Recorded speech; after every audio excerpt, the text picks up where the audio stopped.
नमस्ते, मैं हूं सुरेश कुमार एकलव्य और आप देख रहे हैं Hindustan news and tips. Bharat से 4000 किलोमीटर दूर आर्मेनिया और अजरबैजान के बीच बिगुल बच चुका है। कुछ लोगों को इन दो छोटे से देशों के बीच यह मामूली बात लग सकती है, परंतु जिस प्रकार इस टकराव में दुनिया दो खेमे में बंटती दिख रही है, यह मामला उससे कहीं ऊपर चला गया है। अब बात केवल अजरबैजान और आर्मेनिया के बीच की नहीं रही है, बल्कि ईसाई और टोपीबाजों के बीच का संघर्ष बन गया है। आर्मेनिया ईसाई बाहुल्य राष्ट्र है, ऐसे में उसे रूस और अमेरिका का समर्थन मिलना लाजमी है। साथ ही यूरोपियन देश भी आर्मेनिया के पक्ष में आ गए हैं, जबकि मुस्लिम देशों के संगठन ओआईसी और सुन्नी बाहुल्य तुर्की अजरबैजान का समर्थन का ऐलान कर चुके हैं। खास बात यह है कि अजरबैजान शिया आबादी वाला मुल्क है, इसलिए ईरान का साथ भी इस मुल्ला मुल्क को मिल सकता है। यानी ईसाई इस्लाम का यह टकराव दुनिया को तीसरी जंग की तरफ धकेल रहा है। भारत और आर्मेनिया के संबंध पहले से ही काफी मजबूत रहे हैं। पीएम मोदी ने पिछले साल 25 सितंबर को न्यूयॉर्क में आर्मेनिया के प्रधानमंत्री निकोल पशियान से मुलाकात की थी। चौंकाने वाली बात यह है कि पाकिस्तान आर्मेनिया को मान्यता नहीं देता है। यह मुल्ला मुल्क भी यकीनन अजरबैजान के पक्ष में ही खड़ा होगा, जबकि भारत और तुर्की के बीच 36 के आंकड़े के चलते आर्मेनिया को भारत का समर्थन मिलना स्वाभाविक है। इसका मतलब यह है कि दुनिया दो खेमे में पूरी तरह बंट चुकी है और वर्ल्ड वार की आधारशिला नोगोर्नो काराबाख में रख दी गई है। आर्मेनिया और अजरबैजान के बीच रविवार से ही जबरदस्त टकराव चल रहा है, जिसमें अजरबैजान ने अपने से 1/4 आबादी वाले मुल्क आर्मेनिया को भारी नुकसान पहुंचाया है।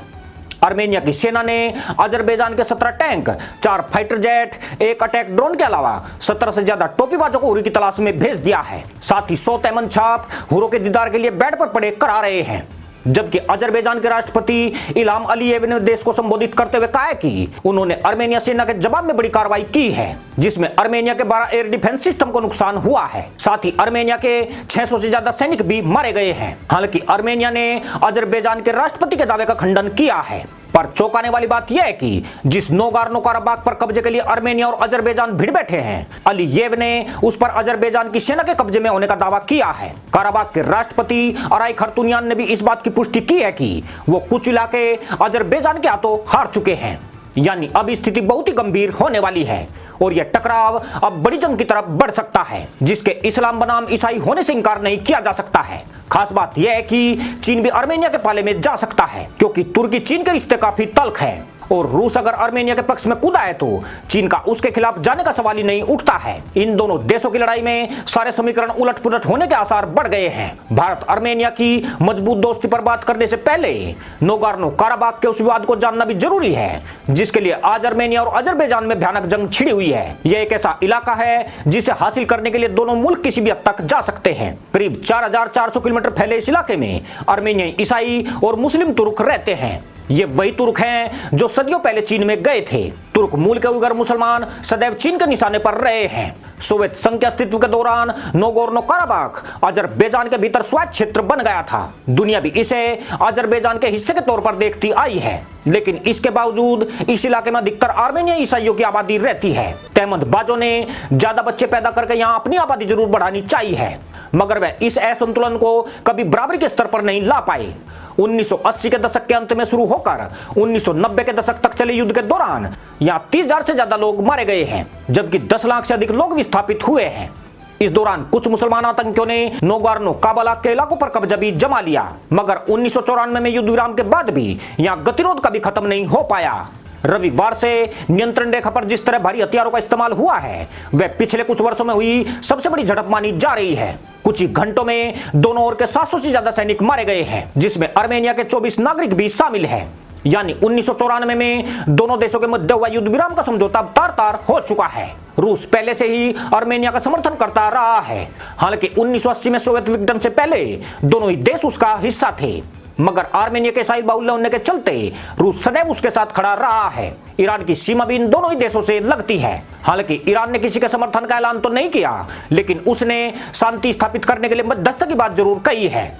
खबर यह भी है कि रूस ने अपने 9 लड़ाकू विमानों को आर्मेनिया की सुरक्षा के लिए भेज दिया है, जबकि अमेरिका अभी स्थिति का आकलन कर रहा है। पर सवाल यही है कि भारत इस विवाद में क्या रुख अख्तियार कर सकता है। यह सवाल इसलिए उठना भी लाजमी है क्योंकि तुर्की और अजरबैजान के मुकाबले आर्मेनिया और साइप्रस जैसे तुर्की विरोधी देशों के रिश्ते भारत से प्रगाढ़ रहे हैं।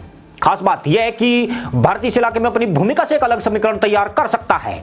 जिसमें तुर्की और अजरबैजान की तहमंदगिरी की पकड़ ढीली की जा सकती है। जरूरी नहीं है कि भारत आर्मेनिया को सैन्य समर्थन ही प्रदान करे। अंतर्राष्ट्रीय घटनाक्रम में कूटनीतिक समर्थन बहुत मायने रखता है। आर्मेनिया यूरेशिया आर्थिक जोन का प्रमुख सदस्य है। भारत ने 26 दिसंबर 1991 को स्वतंत्र आर्मेनिया गणराज्य को मान्यता दे दी थी।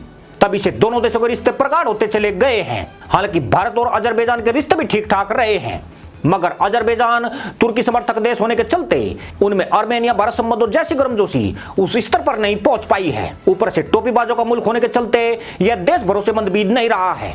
भारत ने अपनी विदेश नीति में आर्मेनिया को अजरबैजान से ज्यादा ऊपर रखा है। जानकर हैरानी होगी कि आर्मेनिया के लोग भारत को सच्चा दोस्त मानते हैं, जबकि पाकिस्तान को वे अपना कट्टर दुश्मन समझते हैं। इसकी वजह यह है कि पाकिस्तान के अजरबैजान और तुर्की के साथ करीबी संबंध है। इन्हीं दोनों देशों के साथ आर्मेनिया की सदियों से लड़ाई होती आई है। पाकिस्तान ही एक ऐसा मुल्क है जिसने न तो देश के रूप में आर्मेनिया को मान्यता दी है और न ही वे उसके अस्तित्व को स्वीकार करता है। आर्मेनिया और पाकिस्तान के बीच किसी तरह का राजनीतिक और कूटनीतिक संबंध भी नहीं है। आर्मेनिया भी किसी पाकिस्तानी टोपी छाप को वीजा नहीं देता है। आर्मेनिया के नागरिक भारत से सदैव कहते रहे हैं कि वे पाकिस्तान को अपना कट्टर दुश्मन मानते हैं।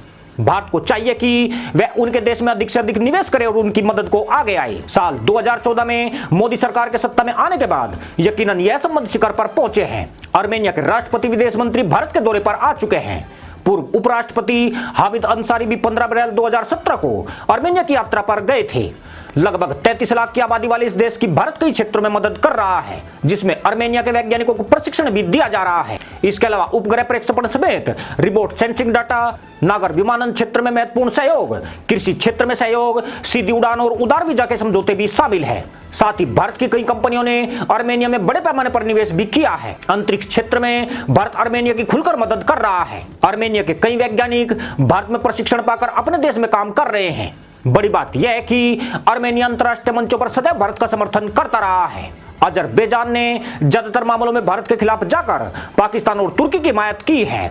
ऐसे में आज आर्मेनिया जिस तरह संकट में पड़ा हुआ है, भारत का इस देश के लिए कूटनीतिक समर्थन बड़े मायने रखता है।